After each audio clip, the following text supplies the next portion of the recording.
not understand the concept of love. Come on! Last night at 10 o'clock, we took a look at a new type of roller skate designed by skating enthusiast Scott Olson of Bloomington. Tonight, we look at the sport derived from the invention of the skate. It's the same feeling as a skateboard, but the wheels are on our feet, you know, stuck on our feet. We can jump over cars and stuff as opposed to a skateboard, you know.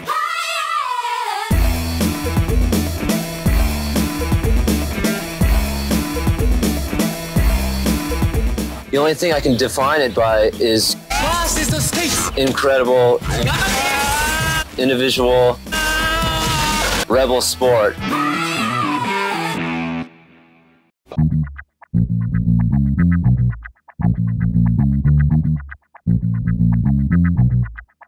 Break it down like this.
Video games from the 2000s are being lost to time.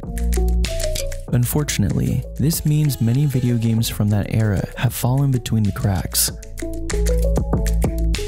This film aims to highlight the story and experiences derived from such a game.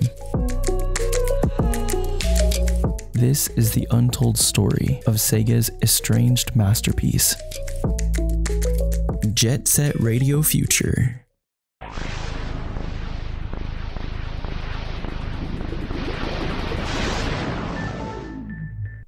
Understand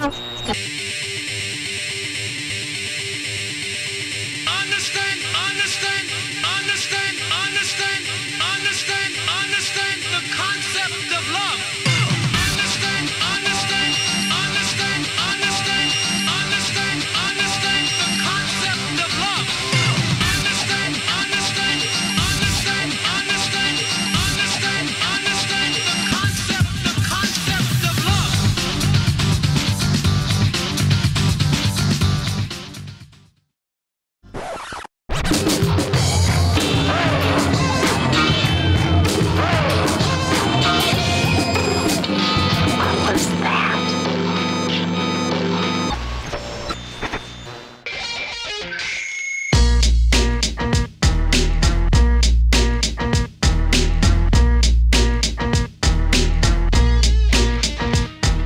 In the world of games, a revolution happens every couple years or so, and another one is upon us courtesy of SEGA. Oh yeah, I'm feeling the love. You feel the love. But what's your name? Gary Payton, but they call me the glove. Sonic and Dreamcast will be introduced in Japan on December 27th. Unfortunately, we in the US will have to wait till next fall. Just another day at the office for Peter Moore, President and COO of SEGA of America Dreamcast. Our retail receipts for consoles and software will be bigger than the movie receipts of the box office. Sega's dreams and ambitions were bigger than ever before.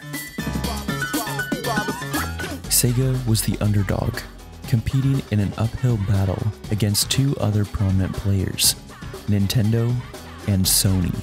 Hey, plumber boy, mustache man, your worst nightmare has arrived. In order to survive, the Sega Dreamcast had to stand out amongst the crowd. It needed an exclusive selection of games, unique and bold enough to reel in new players. What's your problem? Let's explore this further. We'll wend our way into Sega, hop up the elevator, and take a little look around. What do you say? One of the most notable was none other than Jet Set Radio.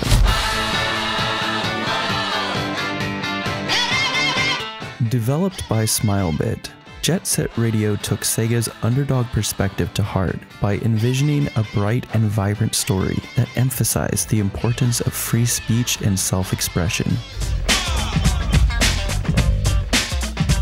It's a game about getting a crew together, blasting band music, and tagging the walls of cartoon Tokyo, not stopping even when the police tanks roll in, and not stopping when the CEOs start summoning demons. My name is Wooly. I do Let's Plays on YouTube. I grew up as an arcade kid playing fighting games, and Jet Set Radio, or Jet Grind Radio at the time, stood out because it was just drastically bold with its visuals. You know, the art director was, you know, I think it's his idea. They were just playing around and came up with the cell shading technique, and they didn't really know what they were building. They just came up with the sort of technique and the graphical look, and they were all into street culture and things like that. And I think they built the game around that.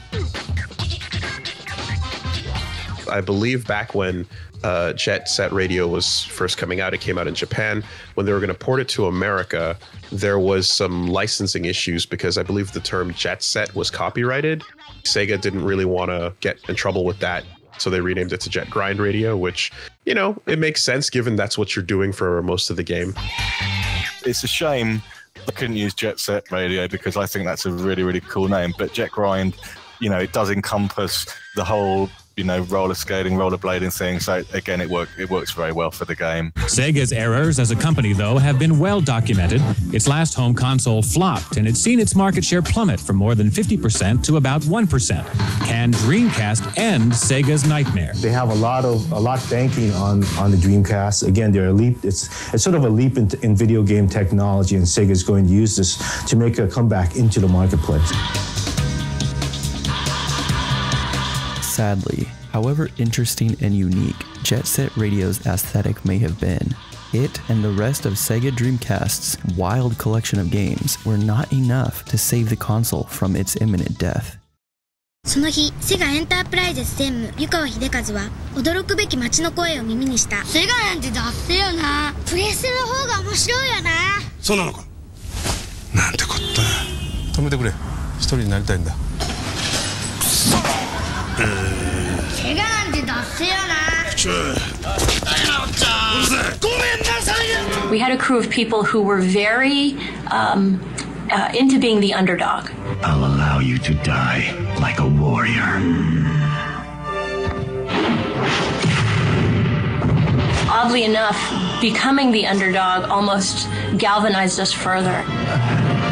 Really brought us together as a team because we knew exactly what we had to do. And they thought, you know, we drop our price, we come out aggressive with all kinds of things, including you could have a free Dreamcast. And it wasn't enough. They pushed. And at the end of Christmas, they hadn't made headway. What are you saying?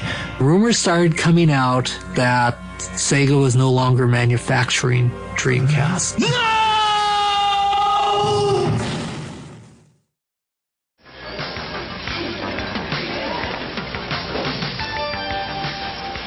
Welcome to Sega. Although the Sega Dreamcast was discontinued in 2001, Sega's sense of rebellion and desire to craft incomparable digital experiences lived on. Now everyone, let's march to the end of the galaxy.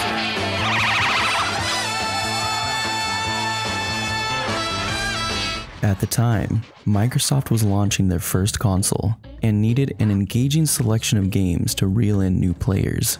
The Xbox is everything The Rock is. Cutting edge, powerful, exhilarating, and like The Rock, it will be the most electrifying thing coming out this year. Sega made a deal with Microsoft to have Smilebit, the developers of Jet Set Radio, develop a new exclusive title for the original Xbox. We were able to successfully convert the Sega fan base to other hardware platforms via our games. We were able to explain to gamers, yeah, you can still have your Jet Grind Radio, but it's just going to happen on these other platforms, but we promise you it'll be the same exact wonderful gameplay experience. In order to save time and money, Smilebit capitalized on the work they had already done on Jet Set Radio. They did so by revisiting the world of Tokyo-to and developing the retro-futuristic masterpiece now known as Jet Set Radio Future. Jet Set Radio Future. Jet Set Radio Future! Jet Set Radio Future sets the tone from the get-go, eager to tell an inspiring story about gangs of skaters and street artists saving their city from the oppressive grip of a totalitarian police state, all while staying funky to the beats of DJ Professor K. Yeah, this is DJ Professor K, baby, the master of mayhem, know what I'm saying? Bring you another Tokyo Underground pirate radio broadcast from Jet Set Radio. I'm gonna bust into your head through your cute little ears and blow your mind with my sexy voice and out-of-sight sound. Jet Set Radio Future is a futuristic rollerblading. The legendary video game made by SEGA, originally for the Monster Xbox. Graffiti tagging, street art. The coolest cel-shaded anti-authoritarian graffiti gang skating game ever. Platformer, 3D. I would describe it as an experience. Exploration. It's definitely a game that is life-changing. Amazing game for the Xbox console. And it came free with your Xbox. Yeah, you're a bunch of kids who's rollerblading and are rebels who likes to tag stuff illegally. But it's fun.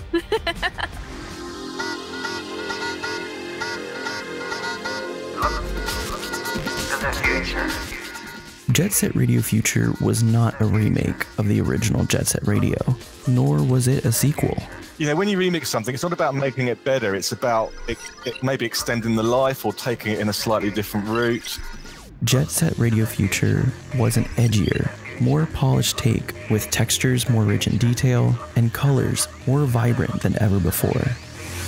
No, you're gonna dig this. The soundtrack became funkier.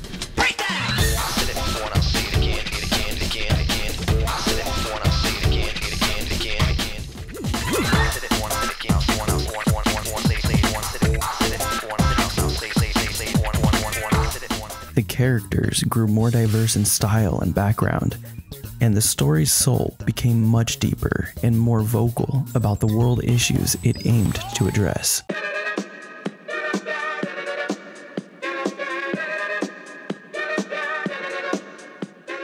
Smilebit treated Jet Set Radio Future as if it were a futuristic cultural movement, believing that in order for it to succeed, its aesthetic needed to be revolutionary.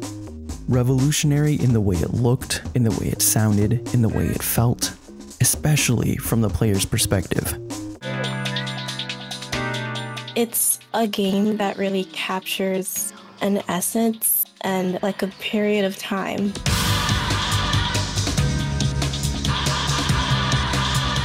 I think people are still holding on to Jet Set Radio Future because a lot of the things it excels at portraying are still popular today. Like skater culture and rollerblading is super alive. Hip-hop music is still obviously popular as hell. Y2K style and fashion has been doing its thing. And I think it's not just out of nostalgia that these things are still popular, it's that they just all kept their staying power individually, and this is a game that showcases all these things.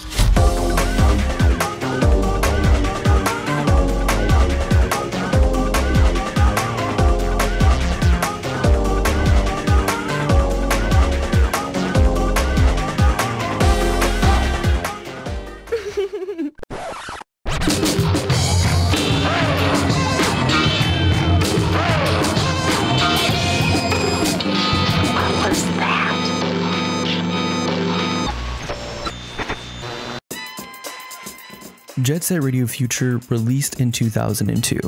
The turn of the century pushed people's imaginations to come up with countless ideas of what the future could hold.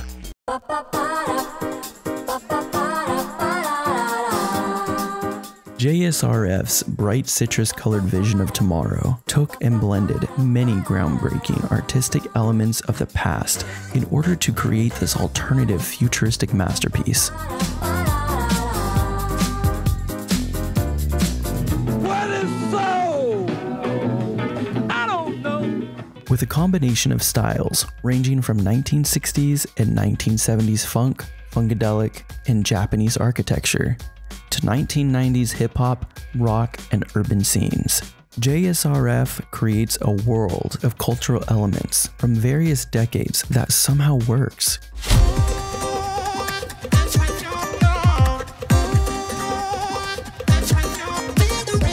The biggest and brightest artistic elements of the game come from Tokyo-to's high-rises, covered in a blend of faded logos, neon ads, and bright graffiti.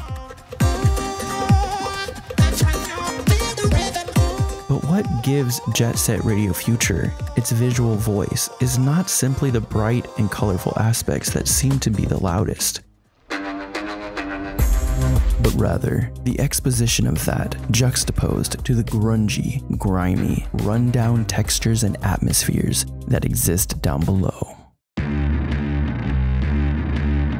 In the alleyways, sewers, industrial zones, and overcrowded residential neighborhoods, JSRF aims to paint a picture of a believable world as diverse and expansive as the palette of music, fashion, and character designs it offers.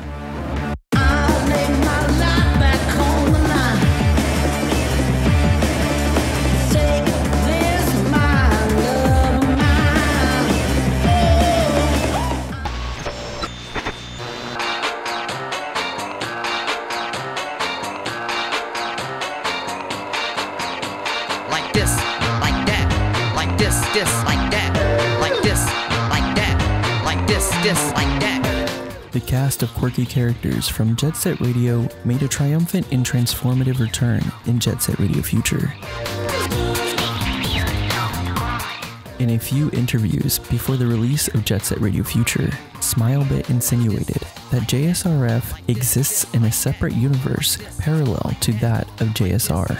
Like that, like this, like that, like this, like that, like this, like that, like that.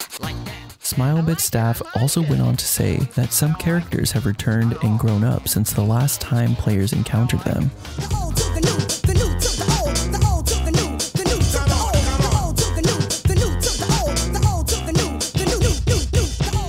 But these weren't just familiar characters all grown up.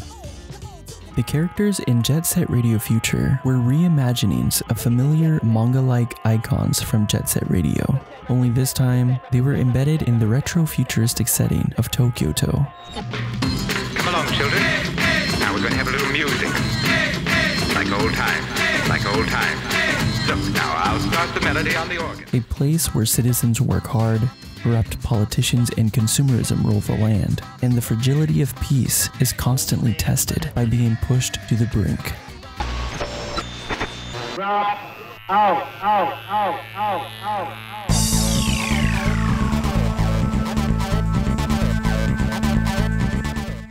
It's here that we meet JSRF's unforgettable cast of characters.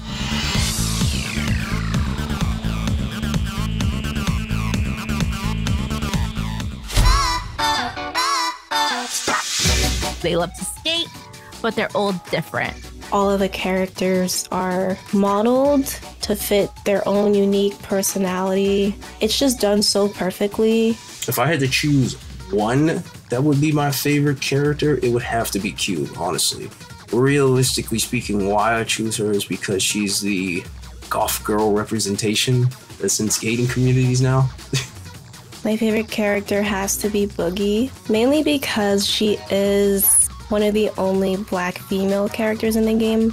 You can get a vibe of what their personality would be like, and I really like hers. Obviously, I feel she's most relatable to me. Characters like Beat, Gum, and Korn tend to take the spotlight in JSRF's mainstream marketing. Meanwhile, other characters like Jazz, Cube, Combo, Yo-Yo, and Soda tend to be well-known cult favorites. It's a brand new day in Tokyo. Tokyo-to, headlining the news is the recent statement from Goji Rokaku on the graffiti gangs plaguing the city. Quote, "My Rokaku forces are on patrol in all major metropolitan areas to make sure these terrorists are behind bars where they belong." Tokyo is being oppressed by the Rokaku Group, a mega enterprise headed by Rokaku Goji. Rokaku is using his money and influence to mess with everything, industry, society, and even our culture. And he's even got his eyes set on City Hall. Lately, Rokaku's been shaking down the government, passing that Rokaku law crap, even buying off the police department. This law ain't nothing but garbage. It's just some selfish little punk's way of trying to show he's a big man. Rokaku and his gang are trying to stomp out our culture left and right. They don't give a rip about our rights. All they care about is profit. And some spineless fools have already become flunkies in their diabolical scheme. You better believe they're listening on this broadcast. But even in all this heat, there's a group of young kids who've been tearing up the streets. The hottest team at the moment is the GGs. There's Yo-Yo, a guy who'll blow your mind with silver tongue. And Gum, a real cool lady who leads a trail of broken hearts wherever she goes. And let's not forget their leader, a self-styled genius that goes by the name of Corn. These three are your garden variety street punks. Know what I'm saying? Lately, Tokyo's been on one bad trip. The attack on the record store on Chuo Street, prowlers in Dogenzaka Hill, lowlife spreading vicious rumors, the mysterious blackout on 99th Street. And who should be following them around but the Rokaku Group's watchdog, the Rokaku Police. With the Rokaku Expo just around the corner, the crackdowns are only getting tighter. My heart ain't pounded like this since my first date. I was so nervous, know what I'm saying? I forgot to wear my underwear, baby. This ain't the time to be sitting around sipping afternoon tea. Game's gonna start soon, and y'all gonna be the one making the plays. In Jet Set Radio Future, DJ Professor K is one of the best representations of the hip-hop scene. From his funky choice of diction to his street-smart advice, he looks out for the community that is being oppressed and excluded from society by giving them insight and guidance via Jet Set Radio. The station that's so smooth, your ears won't even know what hit them. Jet Set Radio! In the original Jet Set Radio game on Dreamcast, DJ Professor K took on a much less significant role. The reimagining of his character in Jet Set Radio Future became much more personal as he voiced his concern and care for the player, the GGs, the graffiti gang the player is a part of, and ultimately anyone in need. Who's gonna rise to the call?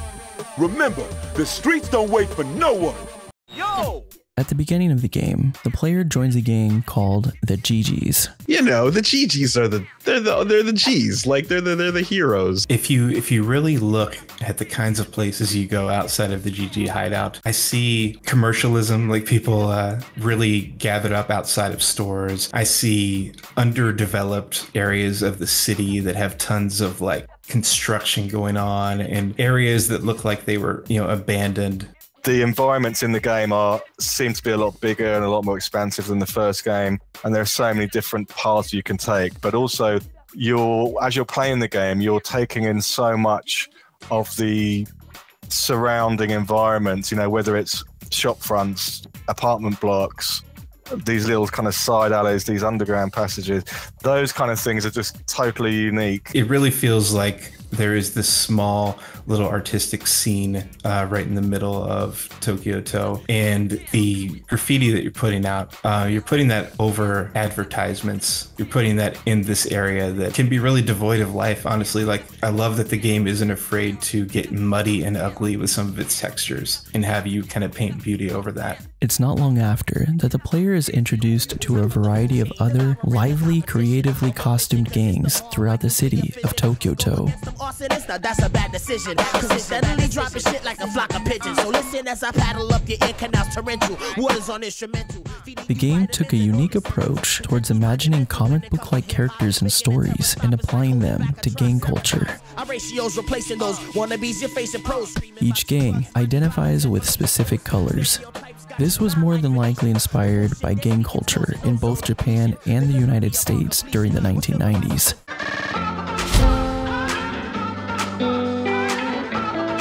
Gangs like the Love Shockers,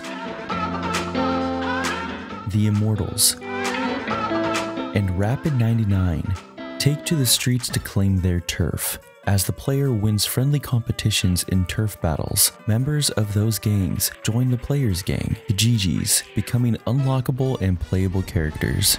Gangs can be toxic, dangerous, and violent. But in Jet Set Radio Future, the violence is limited and the player becomes a part of a gang that fights back using art and freedom of speech as their weapons of choice.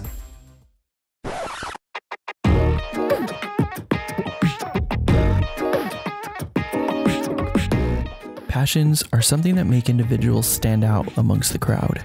And in Jet Set Radio Future, passion exists behind each and every character.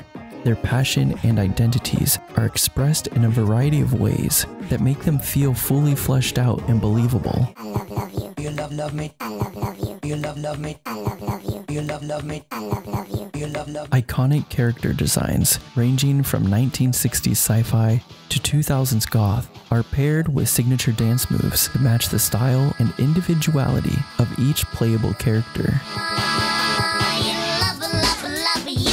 Love me too. Oh yeah. I love character design because the way a character acts, looks, and is shaped can tell you everything about the character without them having to say anything. The use of diversity and representation in Jet Set Radio Future is one of the best that I've seen. With like nationalities, there's definitely different type of nationalities there. African American, and then there's Asian. There's a healthy amount of female characters as well as black characters and characters of color. You have a youthful and racially diverse cast of characters representing the melting pot that formed new music styles like funk and hip hop in America. Jet Set Radio or Jet Set Radio Future really aims to feed you this diversity and representation of different cultures in one special unit to where it makes sense and it's understandable. It would have been weird to have a game so inspired by black music culture and not have any black characters in it. So I'm glad that didn't happen. That would have been again a little bit odd.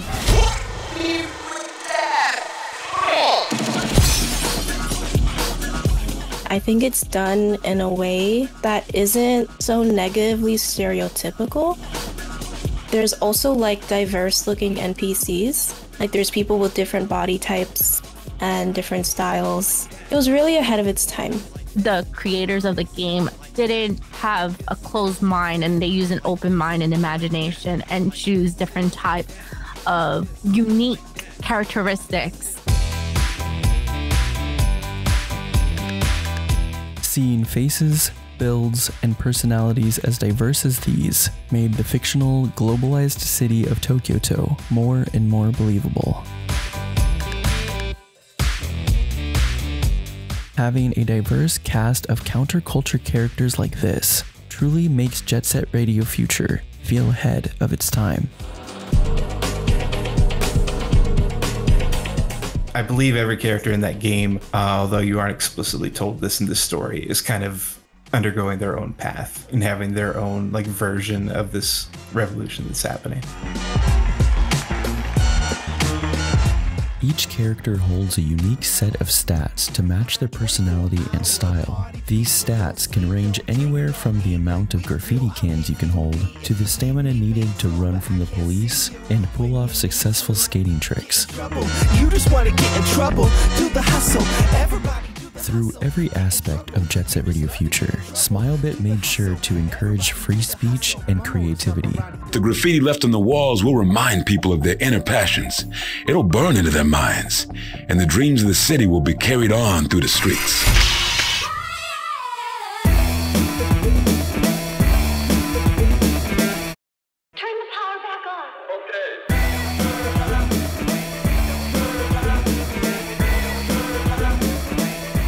It is human nature to seek ways of exercising one's ability to express oneself. Every individual is uniquely different. Every mind an independent universe of its own. From Funkadelic costumes and character designs to unconventional music and street art, Jet Set Radio Future sets out to make self-expression one of the main and most recognizable themes of the game. Is your heart pounding with the beat? Am I getting through to you? Show me what you got. I'm counting on y'all. The player literally takes down the entire Rikaku Corporation and saves the city of Tokyo-to with nothing but a spray can. Although the spray can can be seen as a symbol of rebellion, in this case, it is highly emphasized more so as a symbol of free speech. By the end of the game, the player has experienced countless events that encourage and remind the player that free speech and unity are the ultimate weapons.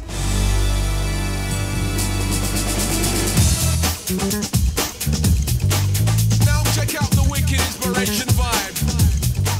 Compared to Jet Set Radio, Jet Set Radio Future's graffiti creation tool was much more elaborate and imaginative, as it offered players new futuristic ways of expressing themselves. In the early 2000s, skating games grew in popularity due to the immense success of the Tony Hawk Pro Skater series.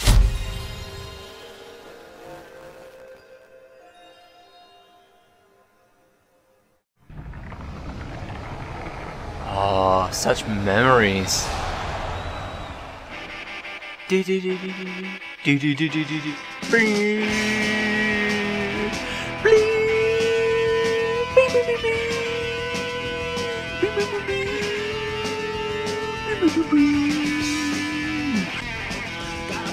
Yeah, this is pretty cool. This may have swayed Smilebit's decision to shift their focus from technical graffiti mechanics in Jet Set Radio to technical skating mechanics in Jet Set Radio Future. In order to do tricks successfully, players must successfully match their style of trick with various rhythms. Even though this is not a rhythm-based game, when you're skating, it's like you're skating to the beat, especially to certain songs.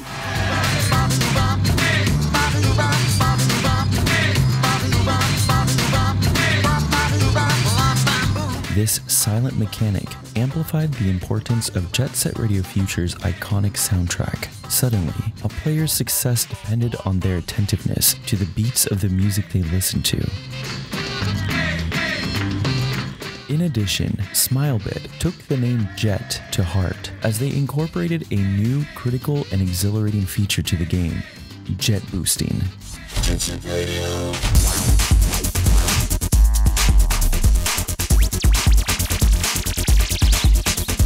This feature allowed players to not only feel as though they were skating in the future, but this new form of transportation enhanced the player's ability to explore Tokyo-to's open world in a new and exciting way.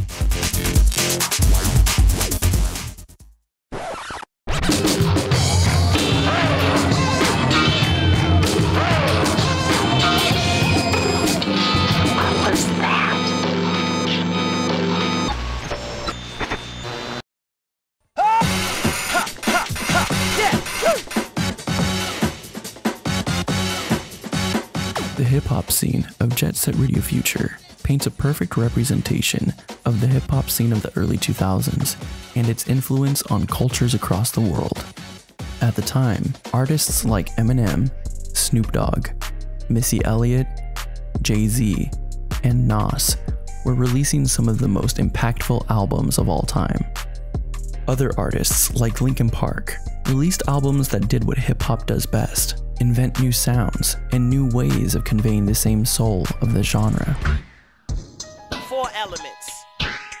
There's DJing, there's breaking, there's graffiti, and then there's the MC. Top of the food chain. A deep knowledge of hip-hop is what's always separated Jet Set Radio from its imitators. And anyone who focuses on copying the surface level aesthetic of the games instead of looking back at the history and the inspirations, they may miss this, that all the major elements of hip-hop are present in this game. It included like DJing, it included MCing, dancing, tagging, you know, all the 4 elements of hip-hop are like right there. Well, hip-hop culture was definitely a big influence on Jet Set Radio Future. I can say that with a degree of authority because I knew the culture, I grew up with the culture as it was happening. You have a youthful and racially diverse cast of characters representing the melting pot that formed new music styles like funk and hip-hop in America. So many other games treat hip-hop like a costume or a remix or like a genre to have their composer do as a novelty when their composer doesn't really make hip-hop.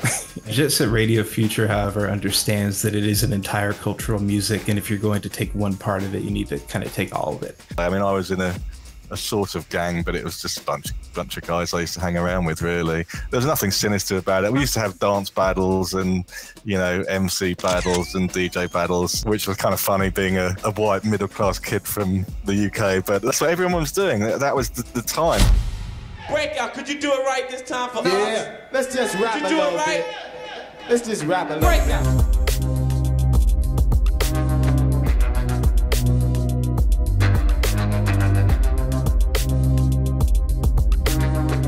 It had become an underground cultural movement, and its distribution was homemade. You couldn't purchase albums or records, and you couldn't hear hip-hop on the radio. The only way that you could participate in the culture musically was through these cassette tapes, which would circulate all throughout the city. Similarly, in the world of JSRF, cassettes are spread throughout the city of Tokyo-to, waiting for the player to find them.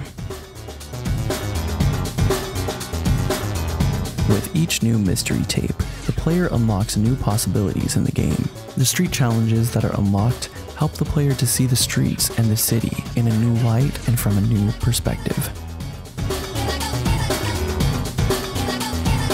Hip-hop evolved and adapted to the coming times, never falling behind and proving to be a genre that is here to stay. Although the beats can be catchy, it is the community surrounding the hip-hop scene that have allowed the genre to stick around for so long. To this day, this genre is used as a platform to speak out against controversial topics and issues that continue to plague our society. Issues like systemic racism, sexism, homophobia, transphobia, classism, ageism, and police brutality. Hip-hop, more often than not, is a genre that is constantly innovating new impactful ways of delivering its messages. Wild and wonderful music. Why is the music important aspect of Jet Set Radio Future, you say? I think it's important because it gives you a vibe, it gives you a mood. It's not just the score of the gameplay, it's the in-universe sound of like the counterculture that the Rudies are listening to and what they're trying to establish. It's mandatory to their survival. Pirate radio is giving them the updates on what's going on in the city, where the danger is coming from and such. So when you're putting together that soundtrack that they're listening to, you're putting together their lives as well. The station that'll teach you the things your parents and teachers are too afraid to. Jet Set Radio! Now class, open your books to page 32. A pirate radio station in its concept is a collection of people that decide that they want to broadcast usually a specific genre, a specific type of music, but it's technically not legal because they don't have a broadcasting license. They don't have commercial sponsorship. So it does come with an element of risk. Disclaimer, I don't condone anyone breaking the law.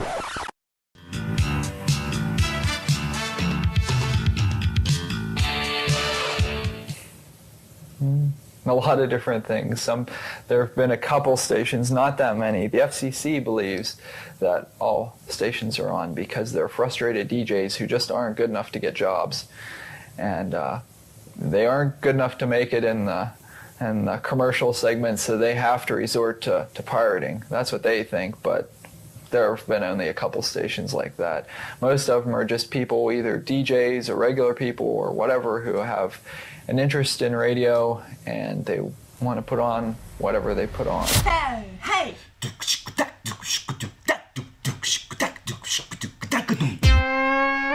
Oh, you're my brother, by my side.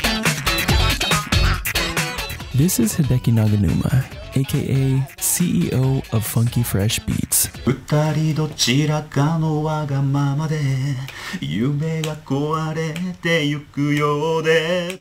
Naganuma was the man. That's that dude right there. If he's listening, hi Naganuma-san. He's one of the people that Jet Set Radio Future would just absolutely not be the same without. Who is Hideki Naganuma? DJ Skank Funk himself. Hideki Naganuma is the composer of the majority of Sega's Jet Set Radio and Jet Set Radio Future. He is an absolute treasure of a video game composer. Not so much as a social media personality, maybe, but I wish there were more composers like him. Hideki is a genius. And I think he now has the online moniker of Funky Uncle, I think he calls himself, which is definitely very appropriate. You didn't know he did make music also for Sonic Rush? I'm not sure if he's still in-house, but he was an in-house composer with Sega Japan throughout the 90s and 2000s. Let's get scratching. In 2001, Naganuma, a musician since childhood, was hired on by Smilebit to come back and work on Jet Set Radio Future. He also came into video games with an understanding of popular commercial music, an understanding that he has his own personal take on styles like hip-hop, funk, and rock music. And he has such a very unique style that I think is perfect for the setting and the essence of Jet Set Radio Future. We're gonna do a song that you never heard before. With Jet Set Radio, the game was a bit of an experiment. With Jet Set Radio Future, Naganuma came in fluent in the language of the story taking place. He was familiar with the game's characters, themes, tone, settings, and atmospheres. This helped him gain a clearer vision of how to implement a necessary new dimension to the game.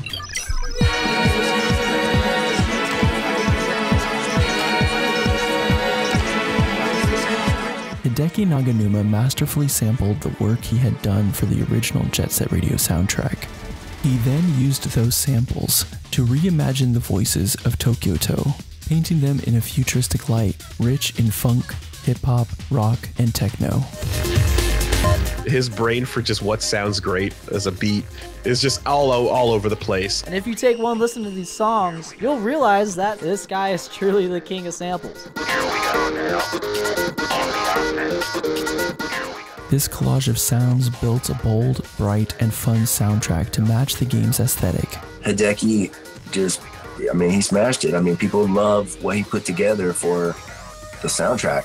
I really admire that he was able to make two distinct sounds for Jet Set Radio and Future, but also have them echo each other and represent like sounds of the past and the future. I mean, the way he ran it together, he kind of DJ'd the whole thing.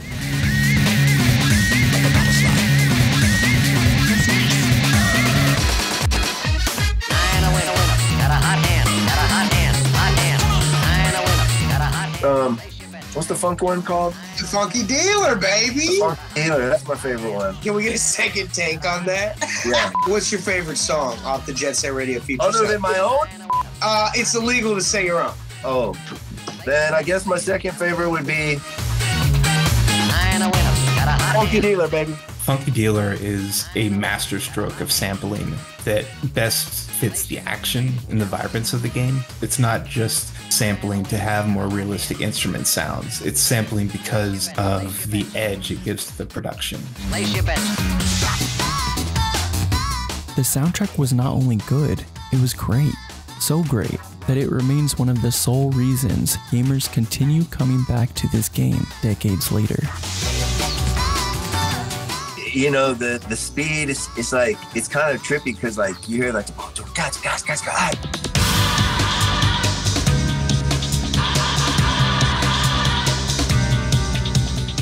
Basically break beats like sped up, you know what I mean? And funk lines, and the way he just blended it all together, it was just super creative. It matched the graphics so good. I mean, obviously there's a reason that this has resonated with people for this long. It was great. I was able to have revelations about my own music from studying his. His musical style is like visible or sort of audible in the music that I make now because of how much I look up to him as an inspiration. The beats, rhythms, and melodies throughout Jet Set Radio Future's soundtrack shapes the environments of the game with cinematic, futuristic soundscapes. The songs Hideki Naganuma composed for Jet Set Radio Future's original soundtrack were designed in recognition of the story itself to display elements that echoed the diabolical and controversial experiences that lived on in the streets.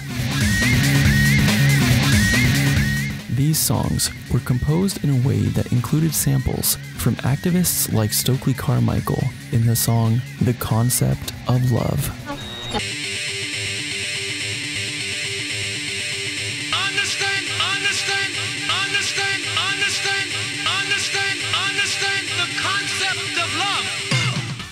The concept of love, just it starts inside and it just fires up you get the tingles in your spine. It's quintessential.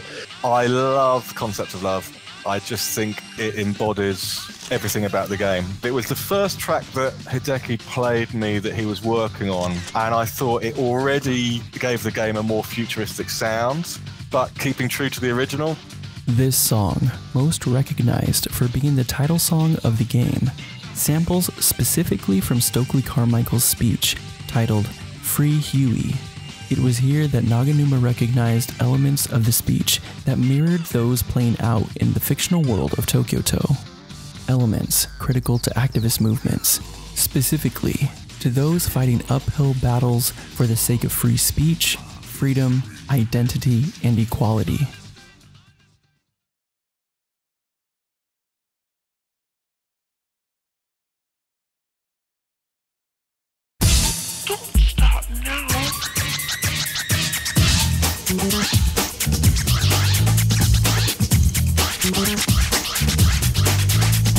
Who is Richard Jaques? Richard Jaques is a really awesome British composer.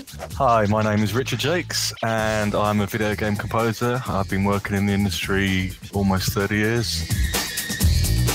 My relationship with Jet Set Radio Future began after having previously worked on Jet Set Radio. So I did one track for Jet Set Radio, and that track was called Everybody Jump Around. Jump around, jump around, jump around now. Jump up and get down. Jump around, jump around now. Jump up and get down. My involvement with Jet Set Radio Future began, I believe it was in late 2000 or early 2001. When my producer at Sega Europe told me that Sega Japan were going to be making a sequel, this time for the Xbox console, and they asked if I could do 2 new original tracks. So I composed a track called What About the Future?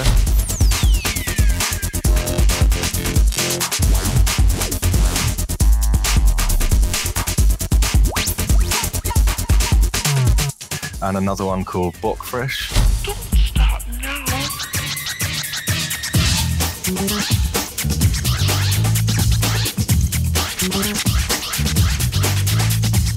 And then I was also asked to remix Hideki Naganuma's track from the first Jet Set Radio game, which was called Let Mum Sleep.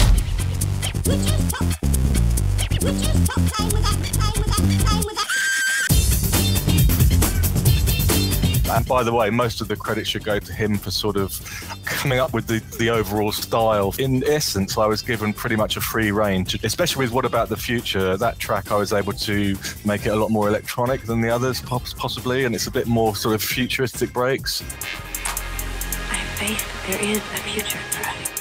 What About the Future is a banger. And the first time I heard that song, I started pop locking, bruh, because that stuff was clean. The beats in What About the Future, they are quite regular, but there's a little kind of skippy fill every 4 bars-ish, and there's a lot of interplay, so it keeps your interest. It reflects the kind of music I was listening to at the time, and it was popular in especially a lot of underground clubs here in London, and I wanted to just take that a bit further, whilst making it still appropriate for the game. You know, it couldn't be so dark that it didn't fit with the game. Breakbeat is a UK genre at its core, and being that its presence is huge in Jet Set Radio Future especially, I think it's perfect that Richard was part of the Jet Set Radio games. Hear me now! But when I first thought about the tracks, I think it was Bokfresh that I wrote first. I suppose I took a lot of inspiration from what Hideki Naganuma was already doing, because he has a wonderful mixture of sort of funk and hip hop and soul, and he's definitely got a sense of humor, so it makes it fun. It makes it a really great sense of fun playing the game with those tracks. So for Bokfresh, I took a similar approach. You know, there's some quite funny samples in there. Bokfresh is one of my favorite songs from the series, and I feel like his contribution in Everybody Jump Around fits in really well with what Hideki Naganuma was doing as the primary composer. Let's look at the funk. His remix of Let Mom Sleep for Jet Set Radio Future is also a big favorite of mine. I was honored that Naganuma-san wanted me to remix it. Sometimes, some days, I even prefer it over the original, kick up the tempo a little bit. I wanted to make the bass kind of a bit heavier and a bit more energetic, because that's what the rest of the tracks that Naganuma-san was composing for Jet Set Radio Future, he was already going more in a faster, sort of slightly more punchier, more energy into the tracks. With the sirens, that's basically transform scratching, and I sort of wanted to get that element in there. And I think I used about 3 or 4 different bass synths all put together and made it really fat and really big in the bottom end. Even though he's only contributed 5 or so tracks and remixes to the series overall, he is extremely important to the soundtracks and really looms large. He's a little bit underrated. My last game at Sega as an in-house composer was indeed Jet Set Radio Future. And, you know, I was honored to be asked back to contribute to the second soundtrack.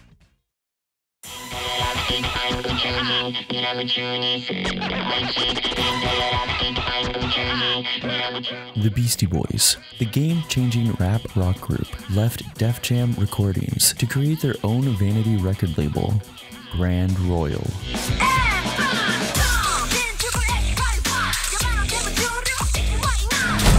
You want something done right, you'd better do it yourself. Clearly, the Beastie Boys live by this motto.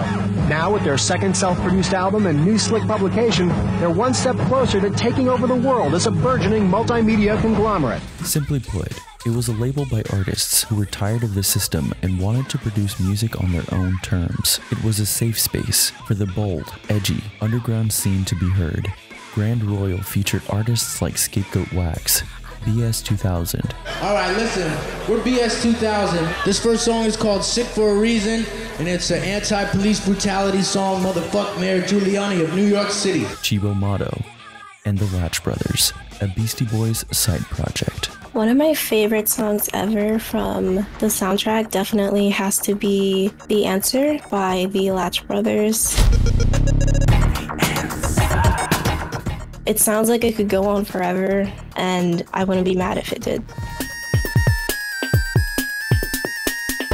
Oh, where is it? Oh, Scapegoat Wax. I'm Marty James, singer of Scapegoat Wax. Scapegoat Wax got signed to Grand Royal in the year 2000. I mean, it was my intro to the music industry, being on Grand Royal. I grew up pretty much idolizing the Beastie Boys. They were definitely a massive influence on me, you know, wanting to pursue music. So it was like a dream come true. Grand Royal was pretty cutting edge with like what they were trying to accomplish and how they just focused around like what they like. Like Sega's Dreamcast, Grand Royal provided refuge for the freedom of creativity and encouraged self-expression and individuality.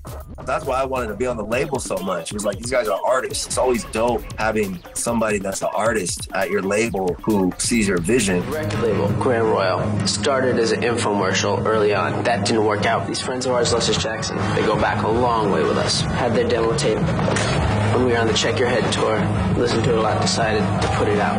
Because, you know, the infomercial thing wasn't working out, so we figured, okay, we'll be a record label.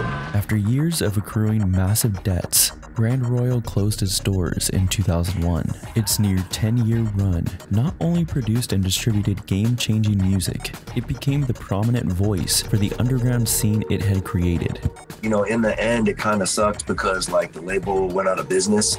And so it was hard because they had really become like my family at that label. It was pretty tight-knit for like 2 years. Although the label disbanded, its cultural influences lived on.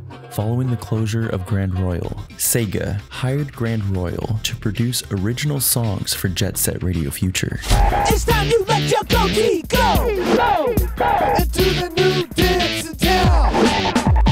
Come on, come on. The deal also allowed Hideki Naganuma to handpick a selection of songs from Grand Royal to be featured on Jet Set Radio Future's official soundtrack. They've very carefully chosen both the original music and the licensed music, and I think it's amazing how well they fit together and what they bring to the game. There's not one that sticks out and you think, oh, that doesn't belong in this game. You know, he kind of had a big selection to pick from that was working with Sega, and he just looked for stuff that was the right vibe for the culture the game was trying to, again, establish.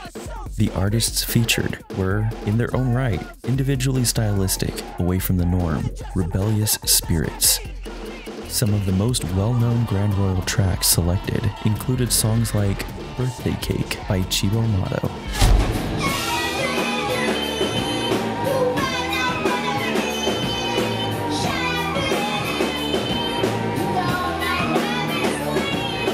and Aisle 10 by Scapegoat Wax.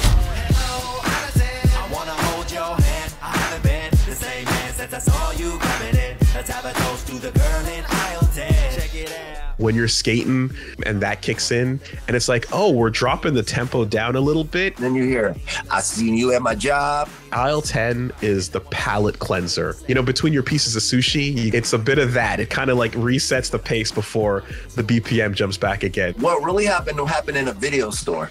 You know, I was working at a video store in Chico, California, on Walnut Street called All the Best Video. What up? I was wearing my purple vest, fitted up in there, just hollering at the college girls that would come in there, you know, maybe breaking them off a free Twix. I had to go put those movies back on the shelf, holding them this high, you know, and I'm sitting here making 4 something an hour.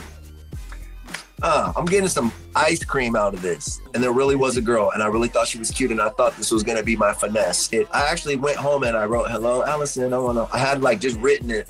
Pretty much the song came together off of that. I found a guitar sample, I slowed it down, detuned it, wrote it, had it to the drum beat I had, and the guitar, I was singing that to myself, and I started kind of humming the bass line in a way, like, I want some funk, you know. Music in video games wasn't, you know, what it is now, you know what I mean? And so I thought, oh, that's pretty cool, not really realizing how many people were gonna play that game. And around 2006, I started kind of realizing like, oh wow, people really love this game and really are dedicated to this game and has a deep cult following. It's a pretty diehard group of fans. What a lot of people say, what really kind of makes my day is like when they say it reminds them of their childhood. I feel very honored to have a part in some people's nostalgia. When I started looking around online, you know, I would search Scapegoat Wax on Twitter, and I saw a lot of like love. Jet Set Radio, man, kept the name alive. And Scapegoat Wax actually got a little low-key cult following from a lot of this, you know, a lot of the Jet Set love. Yeah, I have my label Mighty Oak, and I love looking at it like, you know, how could you make a Grand Royal, you know, today? And, you know, something that has some grassroots to it, but also has some just out of the box elements and just something that, you know, moves people as a whole.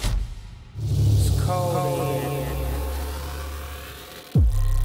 Ice cold snow glow. Atop the mechanics of the game lie a variety of cultural influences. In order to better understand the root of why these influences were incorporated, we must first take a deep dive into understanding a Japanese genre and subculture that inspired Smilebit's philosophical and stylistic approach towards Jet Set Radio Future's sights, sounds, and presentation overall.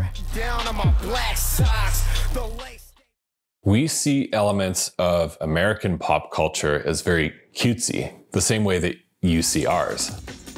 That's a quote from Konishi Yasuharu in 1996, being arguably the man behind Shibuya-kei. Obviously, we've taken lots of American and English music and sort of regurgitated it, but we've thrown your culture back in your faces slightly skewed. That quote essentially summarizes Shibuya-kei, the genre. 4, 3, 2, 1.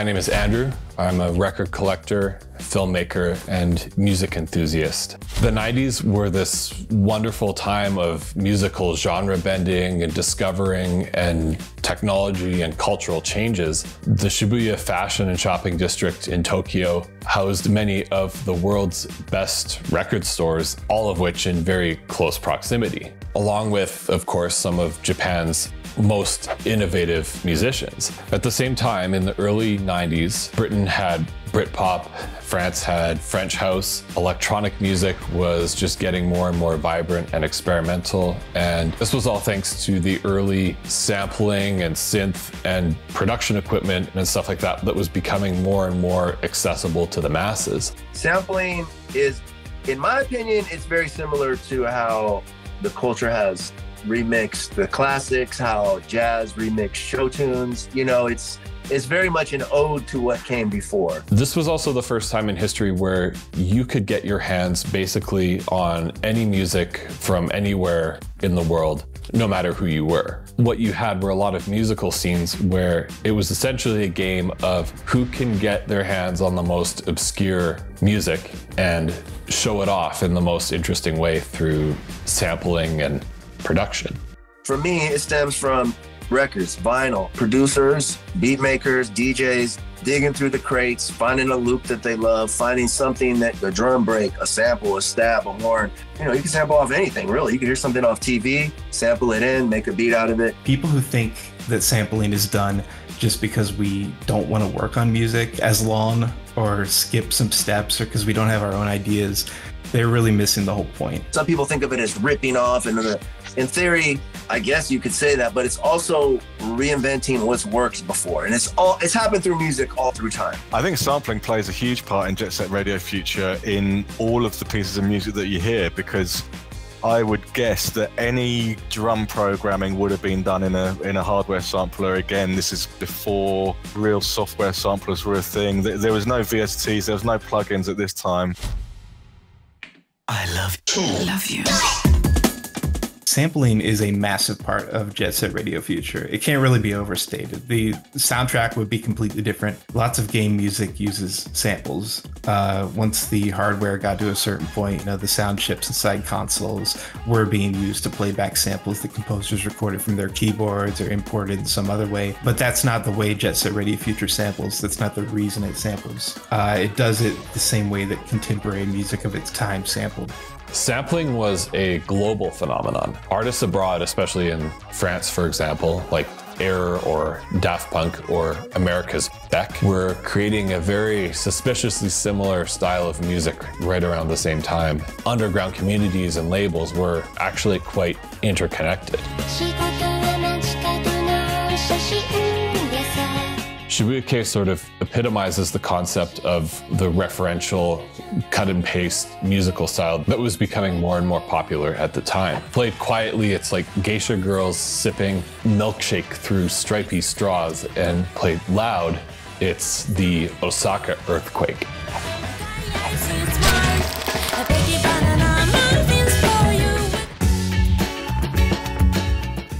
I think a lot of musically inclined people find something very alluring about a genre that is familiar, but also takes the sounds that you know and love and throws them back to you in this sort of like warped Hall of Mirrors kind of way. Japan's music market is second in size only to America. So here you have a genre of music that came from one of the most vibrant, trendy districts on the planet during one of the most interesting periods of time in music, with a budget afforded by producers and record labels embedded in a local, record and shopping scene where I think investors were very aware of what was going on and wanted to cash in on the action.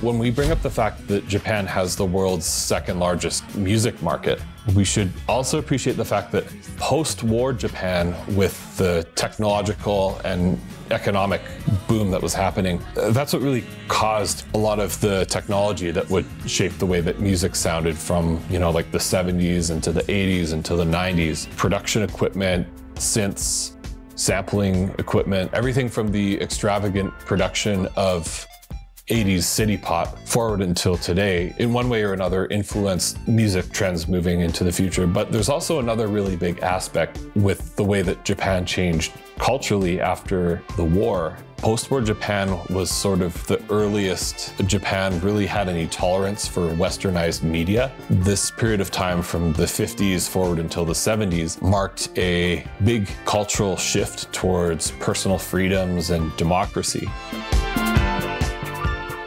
There's two musicians who are sort of the most important and influential and sort of spearheaded the genre. The first is Pizzicato 5.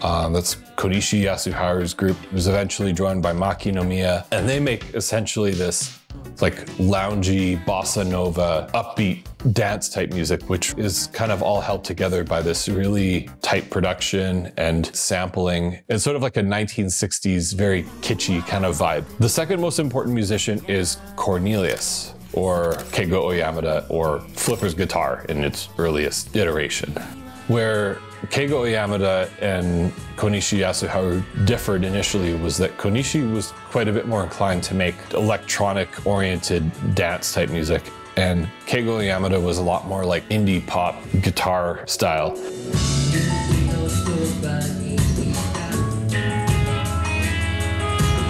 Really early on in the picture, they started actually working and collaborating and producing each other's music and all these kinds of things. Their styles just wove in and out of each other's, and they really influenced each other a lot, and that's kind of where the genre came from.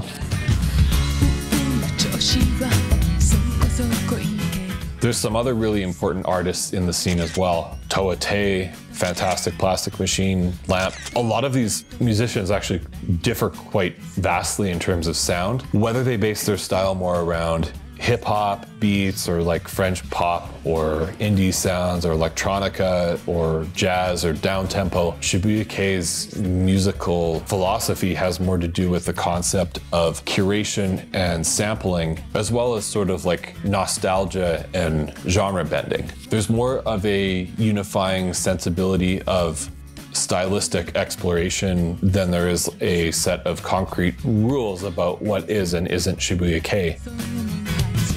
Even though sampling was crucial to the genre, so were some of the musical techniques and motifs that were kind of stereotypical of Shibuya-kei.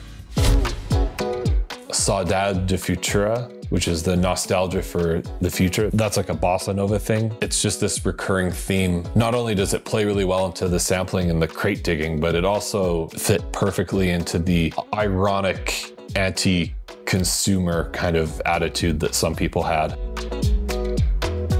The overall vibe of Shibuya-kei has this like obsession with consumerism, fashion, and the culture of like shopping and travel. It all has this super ironic bent to it, which was very critical of that lifestyle. Shibuya-kei became a fashion and visual style that did spill into the mainstream and took on this like youthful kind of hipster look to it that was really appealing to a young audience.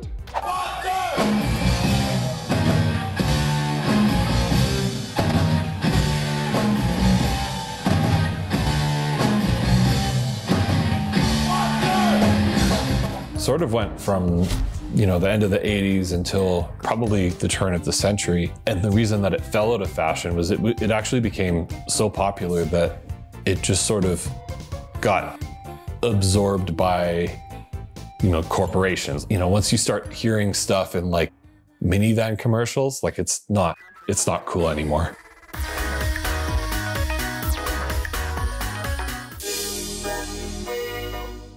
By the turn of the century, pop culture in Japan was suffering from Shibuya-kei fatigue, a condition with symptoms of exhaustion and disdain towards the Shibuya-kei approach. While it has never been officially stated, it is believed that one of the many reasons Jet Set Radio Future did not sell well commercially in Japan was because of Shibuya-kei fatigue. Although Jet Set Radio Future incorporates a collage of cultures and aesthetics, in Japan, Shibuya-kei was probably the most recognizable of them all.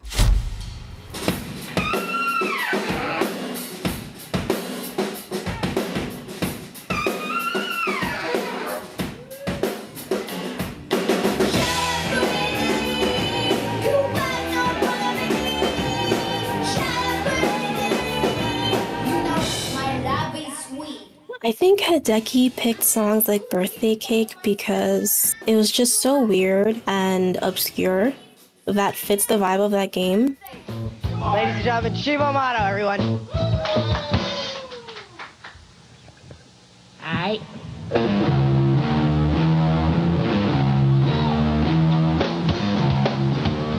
Cibo Matto was a New York-based band consisting of Miho Hattori and Yuka Honda. Despite being located in the US and having early roots releasing material under the Beastie Boys' Grand Royal record label, they had strong links to the Shibuya-kei scene in Tokyo. And throughout their career, they would sort of mingle with people from that scene in one way or another. Cibo Matto was definitely one of the most interesting musicians in the scene as a whole.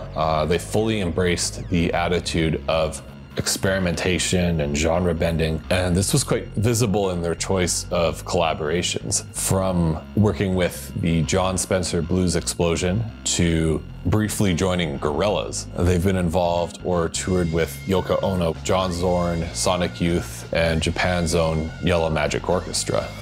And looking back at the Japanese scene, Yumiko Ono of the Shibuya-kei adjacent band Buffalo Daughter also contributed and worked with them as well. I think Cibo Matto is really interesting because a lot of their discography would really just fit perfectly into the Shibuya-kei world. By a lot of metrics, it is Shibuya-kei, but I think through their careers, they sort of had this like identity crisis where they were clearly influenced by a lot of this work at home, and that definitely came through in their music. But I think they struggled, especially in their relationships with like news and media, that people would ask them, well, is your music Japanese? They would always have to insist that their music was American. After all, they are American and they're working with American people and they're making music for Americans on a daily basis. It also didn't help that their involvement with Yoko Ono was pretty prolific, but I think despite some naive questions, you know, from confused reporters and people like that, the duo was generally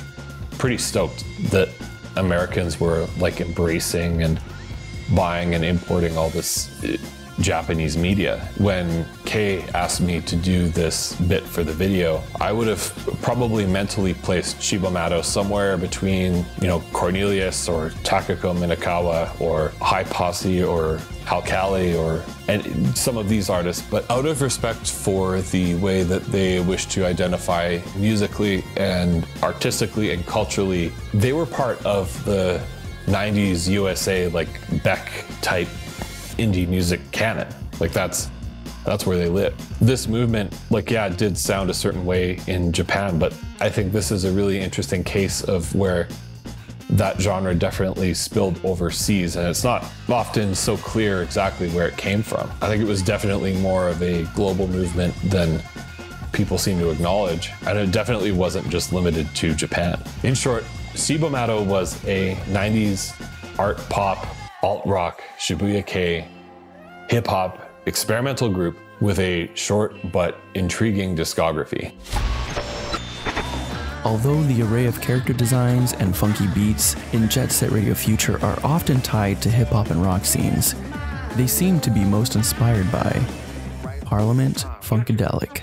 I ain't a winner. Pay the front line, take the don't. Not to turn this into a history lesson, but in order to understand Parliament Funkadelic and how it relates to Jet Set Radio Future, we must first go back in time to the 1940s.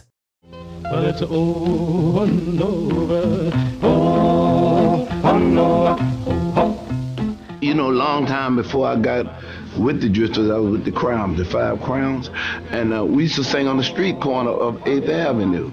It used to be the Cadillacs on one corner, it used to be the 5 Crowns on one corner, the Hop Tones on another corner.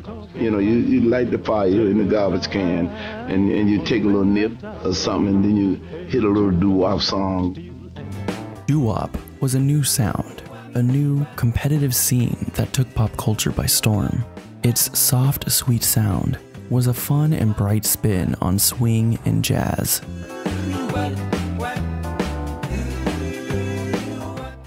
However, many minority communities who participated in the doo-wop scene grew tired of having to conform to the Americanized white way of doing things.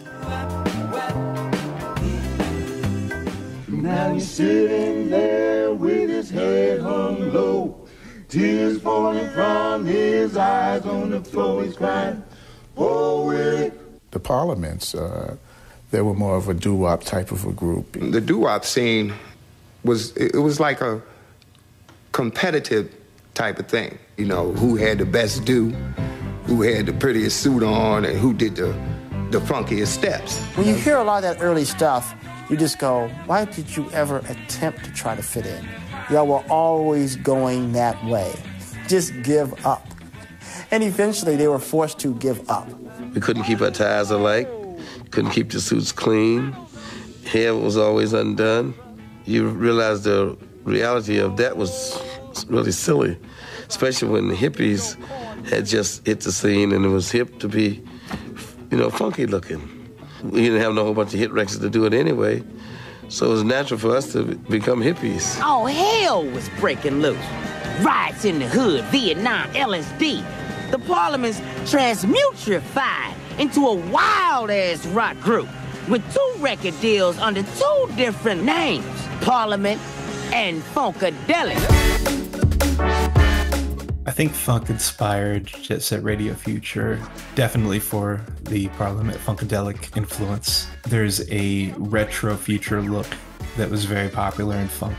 It's a really optimistic, hopeful, and rebellious genre of music. So I think it matches the themes of the game. I think it matches standing up and being yourself, all that stuff. Just the covers, their album covers would just get my attention. And I would read the little comic strip. And then, you know, I hear my brother listening to this crazy psychedelic space funk record, you know what I'm saying? And, you know, I was hooked. Funk is fun, and it's a state of mind, but it's also all the ramifications of that state of mind. You know, once you do the best you can, funk it. Funk gave birth to and inspired many groovy, melodic, and electronic genres in the decades to come. Some of those include hip-hop, EDM, boogie, and Parliament Funkadelic.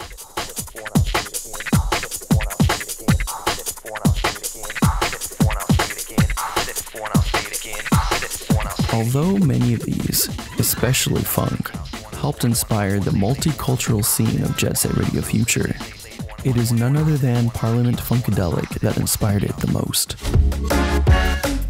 They're an amazing band, and you know I love listening to Parliament Funkadelic. I love their tracks. That must have influenced my style as well. We interrupt the musical portion of our program to bring you a special broadcast from our Parliament. Make mine the people. Parliament Funkadelic is a term referring to a collective of musicians that rotate and play alongside the likes of George Clinton and the bands Parliament, formerly a doo-wop group, and Funkadelic.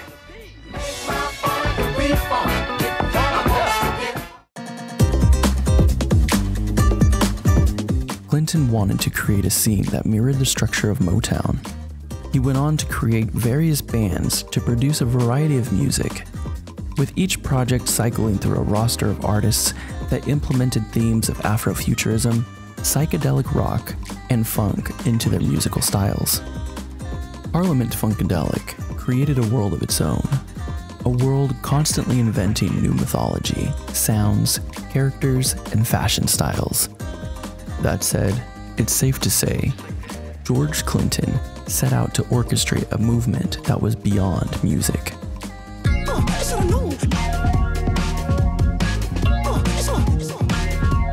It was an aesthetic revolution that was built on the idea of free speech and what it meant to fully embody such an idea.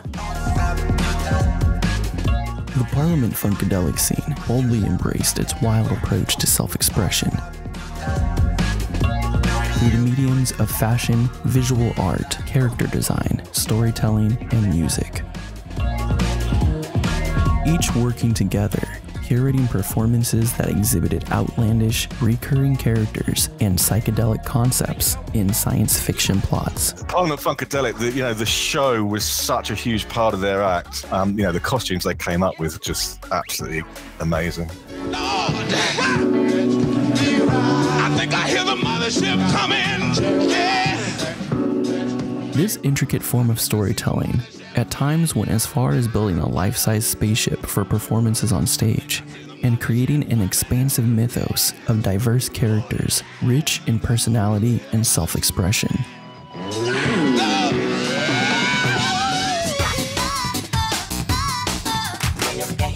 In parallel, Jet Set Radio Future holds its own sci-fi mythos, as wild as any Parliament Funkadelic story. With its fair share of outlandish characters, centered around communities that thrive and speak via musical and visual platforms.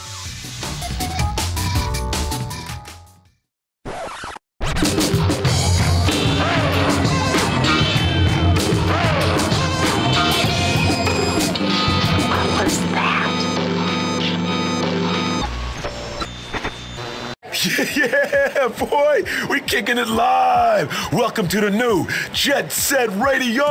Hold up. Wait a minute. I think I'm gonna call it. Yeah, Jet Set Radio Future.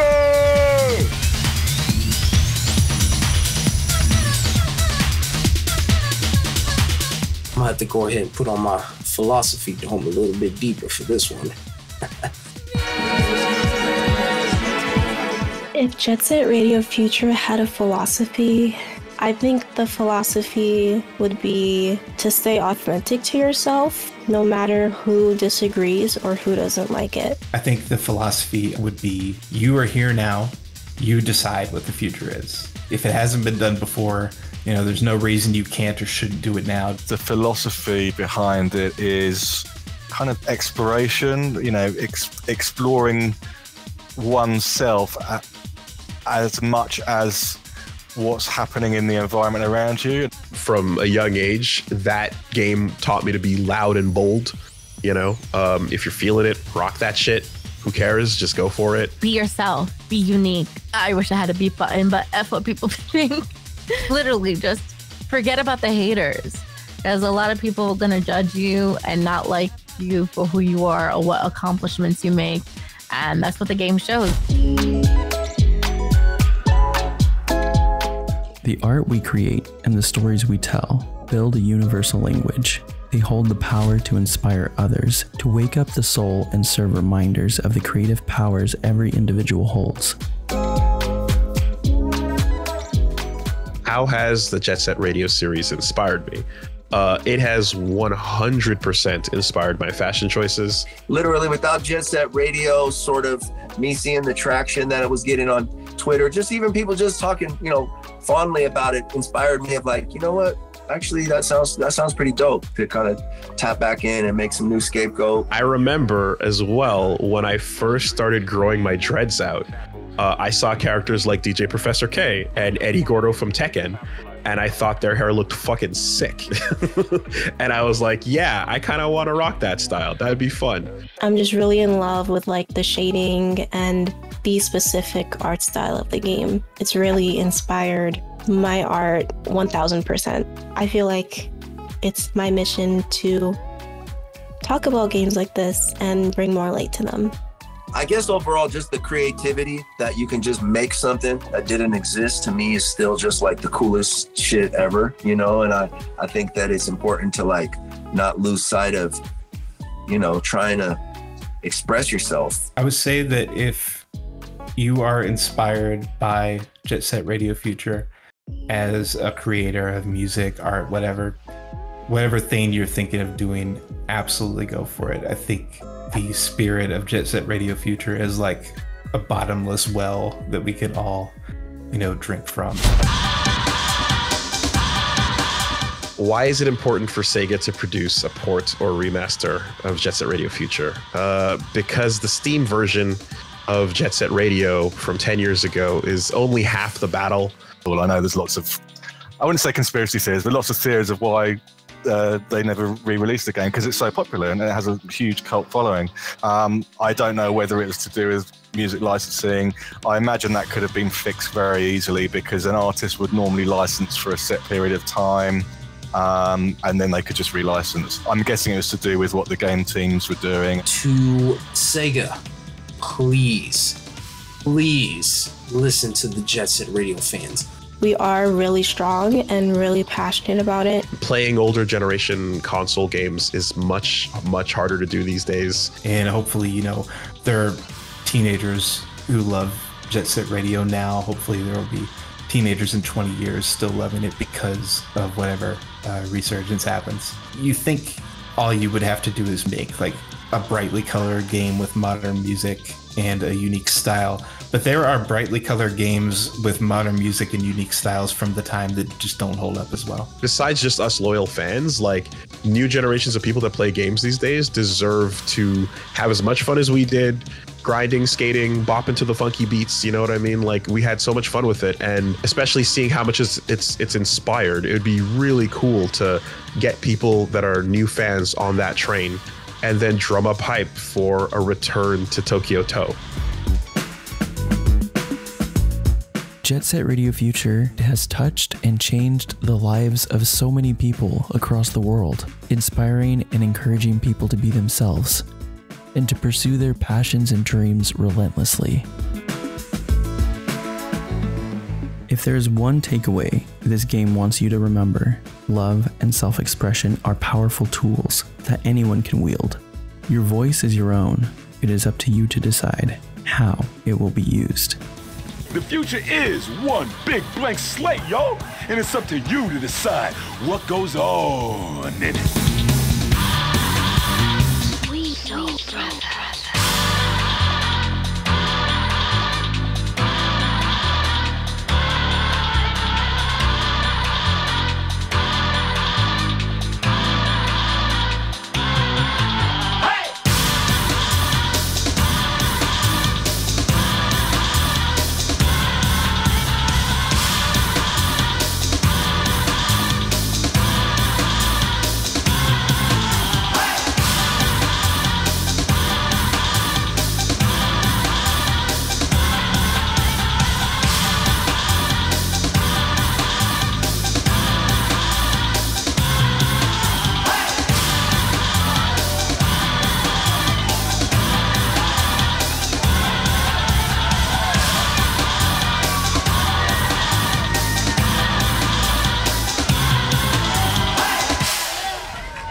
This CD was made by Hideki Naganuma that he sent me when I was at Sega. So this is his tracks. I want everybody who watches this movie to know I don't have no tattoos, man. Maybe I should. You don't have a single tattoo, Party? Maybe I should get Jet Set Radio Future as my first tattoo, dude. And then this is the original CD that I burnt with my music from Jet Set Radio Future.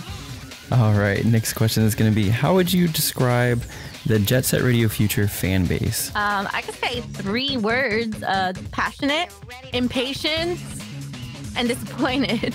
I would describe them as very, very patient and very, very desperate for a sequel, a port, or a really good spiritual sequel with Hideki Naganuma music just guiding us through the whole thing. I would say that like it's a fan base that's been super passionate over the years. There's been like so many fan-driven projects inspired by like the impact of the game. You know, a lot of stuff comes and goes, you know, so to have a legacy that people still care about. 20 years now or more. How many years has it been? 71 years? 74. 74 years. I know.